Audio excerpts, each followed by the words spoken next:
The UK is in such a terrible state right now, guys. We have warnings of food and medicine shortages every day.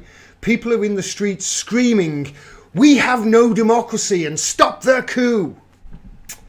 It's plain to see that there's only one option here. Donald Trump needs to sanction us, steal our gold, and announce our new leader, preferably one that only 18% has actually heard of before. I think that's the way to go. Boris Johnson looks like he's going to announce an election in the middle of October. Now, like I say, he was, he buggered my plans up today because he came out at 6 p.m. after I prepared this live stream. He came out at 6 p.m.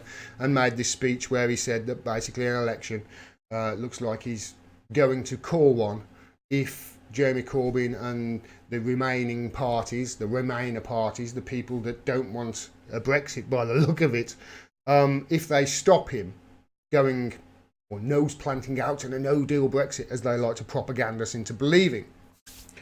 Now, people have been on the streets in the last few days. People were called out onto the streets the other day. I did a video from Westminster and there's bloody nobody there. Then over the weekend, they got out there again. It's insane. They get, shouting, "Stop the coup. Stop the coup," they were shouting. Because Boris Johnson, they were saying, has shut the government down for a month. He wants to shut the government down for a month while we're in the middle or coming to the end of this Brexit, and it looks like he's going to force a no deal down because he's shutting the government down for a month. That's what they're saying, remember? This is not true, guys. He's not shutting the government down for a month. All right? I just want to get to the truth of this. This is exactly what it is. This is, without the propaganda and without people on Twitter losing their shit, this is what he's actually done, okay?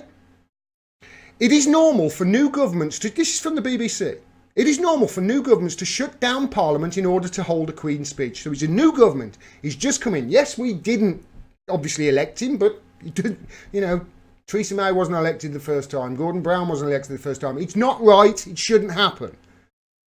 But it did. The length of time varies. In 2016, Parliament was closed for 4 working days, and in 2014, it was closed for 13 working days. Okay? So, all right, but 23 days they think they're saying, and their 23 days is shutting it down well. This year, if Parliament was suspended at the earliest proposed date of Monday, 9th December, it would shut down for 25 working days. Okay, right, so it's 25 working days it shut down. He prorogued it for 25 days, has he? No, he hasn't. He hasn't at all. How many actual sitting days will be lost, it asks. What laws currently passing through Parliament will be killed off by the prorogation? So some laws will be killed off at the end of Parliament and some will roll over and they have to vote on which ones, I think they do. But Parliament was expected to take a break or recess anyway from roughly the 13th of September to the 8th of October. What? Well, we were going to shut down from the 13th of September to the 8th of October, and now he's proroguing Parliament, and they're trying to prorogue Parliament in a way, so he's going to bookend the recess that we're going to have anyway. We're going to have that recess. He's proroguing and he's bookending it. So he's starting on the 9th, up to the 13th, and then from the 8th to the 14th, and the Queen's speech on the 14th.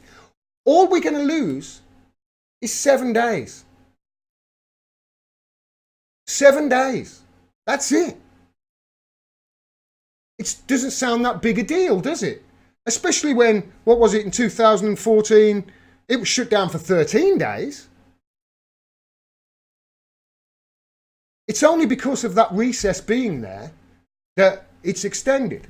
So he's within his rights to do this.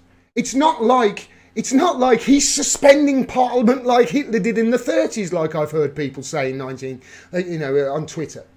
It's not like he's doing that. Now, I'm no fan of Boris Johnson, but people need to stop getting their panties in the bunch about this shit. Especially as I'm going to show you, there are more important things than we need to concentrate on than Boris Johnson doing what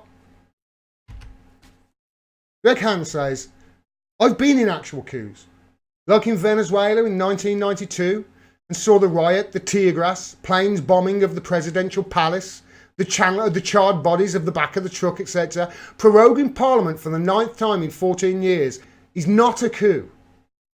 I hate to agree with people that I usually disagree with, but that's a coup.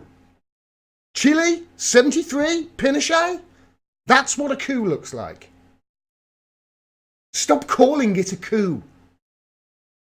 He's just done a bit of a play at a time when, you know what, all it is 7 days, it's 7 days extra. 7 more days for the politicians in Westminster not to sort out Brexit.